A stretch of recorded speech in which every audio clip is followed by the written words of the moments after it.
नमस्कार दोस्तों, YouTube channel पे आपका स्वागत है। और अभी बज रहे हैं 8 और हम जा रहे हैं दिल्ली से Rishikesh, the world capital of yoga Rishikesh. तो आप हमारे साथ बने रहिए, पूरा ऋषिकेश एक्सप्लोर करेंगे और जैसे जैसे मैं घूमूंगा, ट्रिप करूंगा, वैसे वैसे आपको साथ में रखूंगा। तो साथ में बने रहिए, बहुत कुछ है ऋषिकेश में देखने के लिए। और इससे पहले कृपया चैनल को लाइक व सब्सक्राइब कर दें। अब हम लोग हरिद्वार पहुंच गए हैं। हरि के द्वार हरिद्वार, ये देखिए काफ़ी खूबसूरत हरिद्वार। और कहते हैं हरि के द्वार, यहीं से चारों धाम का रास्ता खुलता है। तो सबसे पहले यहीं पे डुबकी लगाने के बाद चारों धाम की यात्रा स्टार्ट होती है। बहुत ही खूबसूरत हरिद्वार।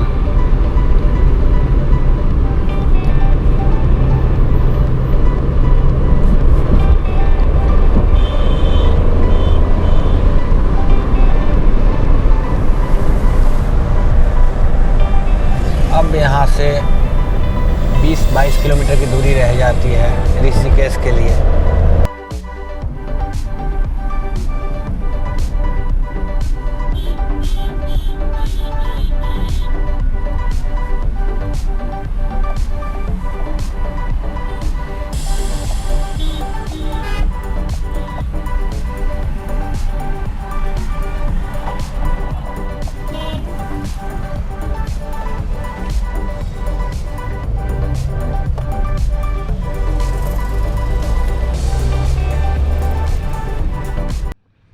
हम लोग ऋषिकेश पहुंच गए हैं और गंगा के इस तरफ 3-4 बड़े आश्रम हैं, जिनमें परमार्थ निकेतन, वानप्रस्थ आश्रम, वेद निकेतन, गीता भवन।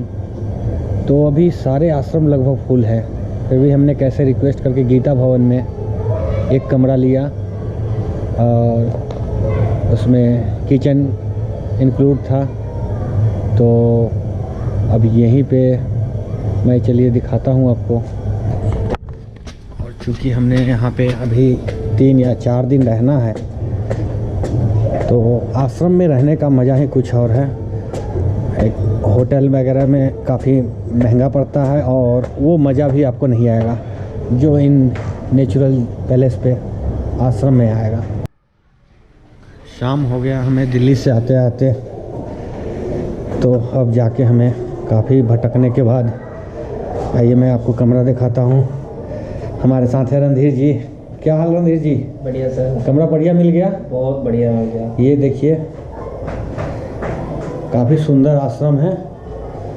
और हम दिल्ली से, हमारे साथ रणधीर जी भी आए थे और इन्होंने भी कहा कि बड़ा बढ़िया कमरा है।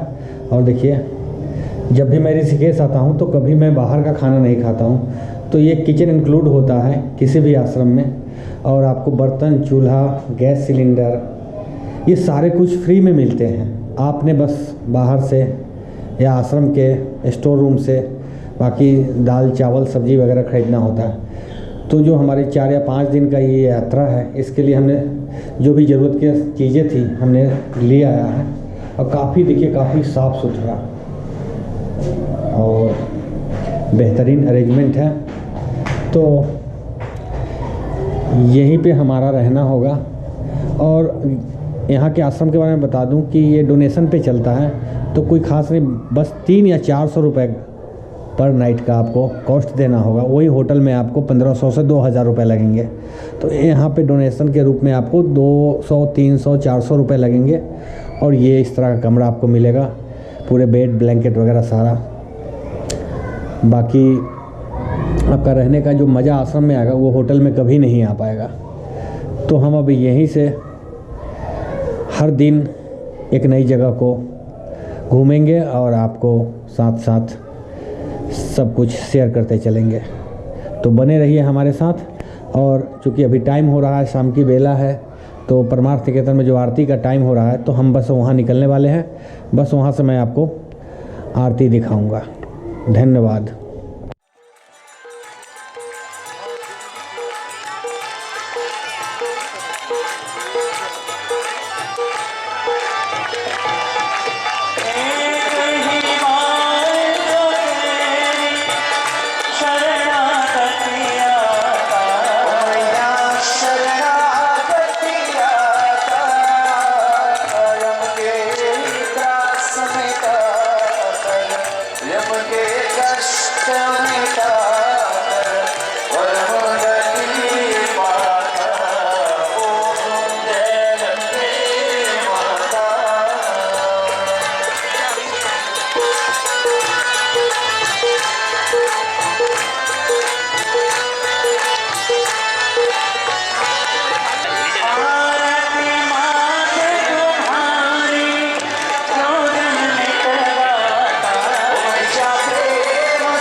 नमस्कार। ऋषिकेश यात्रा की शुरुआत हम यहाँ से करेंगे बाबा भूतनाथ के मंदिर से। तो काफ़ी कुछ है ऋषिकेश में, लेकिन हम अपनी यात्रा की शुरुआत भोलेनाथ के द्वार पे पहुँच के करेंगे और आपको बताएंगे कि ये मंदिर क्यों फेमस है। और ये बाबा जी हैं और यहाँ से हमारी यात्रा शुरू होगी। बस कोई 200-300 मीटर के बाद ये भूतनाथ टेम्पल है, जहाँ अभी हम लोग पहुँचने वाले हैं। तो चलिए अब हम अपनी यात्रा की शुरुआत करते हैं। यहाँ से लगभग 100 सीढ़ियाँ हैं, काफ़ी खड़ी चढ़ाई है। तो इसके बाद से 13 मंजिल की यात्रा होगी टॉप पे पहुँचने के लिए, जब हमें महादेव के दर्शन होंगे। तो आइए चलते हैं। पहले तो 100 सीढ़ियों का सफ़र तय करना होगा हमें। अब हमने ये 100 सीढ़ियाँ चढ़ ली है। अब यहाँ से हमने उस ऊंचे 13वीं मंजिल पे जाना है, जहाँ हमें भोले भंडारी के दर्शन होंगे। और फिर मैं बताऊंगा ये मंदिर की मान्यता क्या है। तो चलिए मेरे साथ।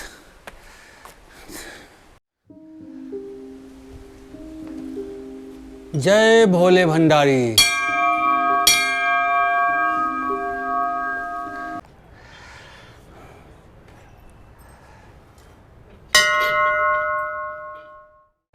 अभी हमने 6 मंजिल और ऊपर चढ़ना है, तब जाके बाबा भूतनाथ के दर्शन होंगे।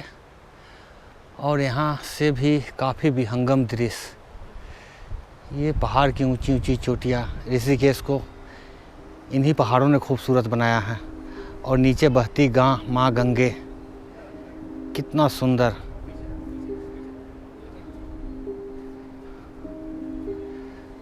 इस मंदिर के बारे में ऐसी मान्यता है कि जब बाबा भोलेनाथ देवी सती से विवाह करने बारात लेकर निकले थे, तो उनके ससुर राजा दक्ष ने इसी मंदिर परिसर में बारातियों को ठहरा दिया था। क्योंकि देवी सती को जब पता चला था कि बारातियों में देवगणों से ज़्यादा भूत प्रेतों की संख्या है, तो उन्होंने ये संदेश भिजवाया कि इस मंदिर परिसर से आगे सिर्फ देवगण ही बाराती के रूप में आगे बढ़ेंगे। इसलिए शिव जी के बारात में आए सभी भूतों को इसी परिसर में रात्रि विश्राम कराया गया था।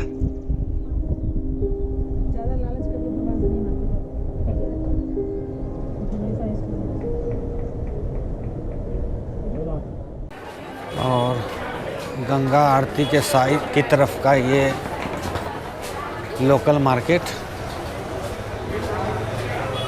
यहाँ पे आपको ज़रूरत की सभी चीज़ें मिल जाएंगी।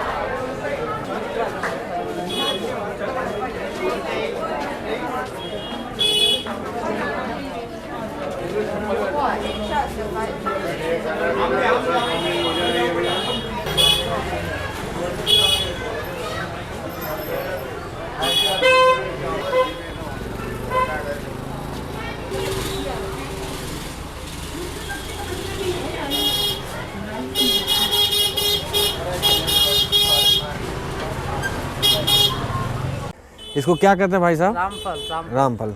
कितने का है? 20 रुपए की 5। देना जरा।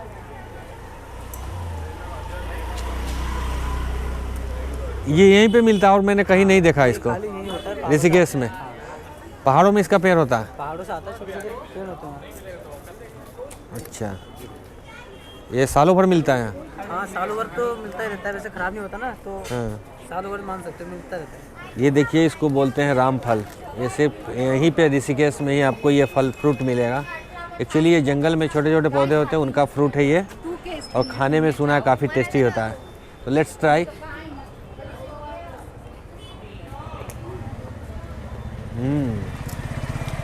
बढ़िया। रणधीर जी टेस्ट कीजिए। अब हम जरा रणधीर जी को भी टेस्ट करवाते हैं रामफल, और कैसा लगा जरूर बताइए। बढ़िया है, तो एक और लीजिए। मैंने तो फर्स्ट टाइम ट्राई किया है। हाँ, और यही मिलता है ऋषिकेश में, इन्होंने कहा। और वाकई मैंने अभी तक कहीं और नहीं देखा है। बहुत ही अच्छा है। ओके। ये है गीता भवन आश्रम, जिसमें हम लोग ठहरे हैं।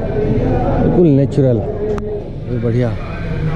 और होटल में ये सब आपको आनंद नहीं आएगा जो आप ऋषिकेश में आश्रम में आनंद ले सकते हैं। तो अभी अब हम कमरे से निकल गए हैं और मैं भी जा रहा हूँ जानकी सेतु। वहाँ से आपको मैं फिर उसके बारे में बताऊँगा।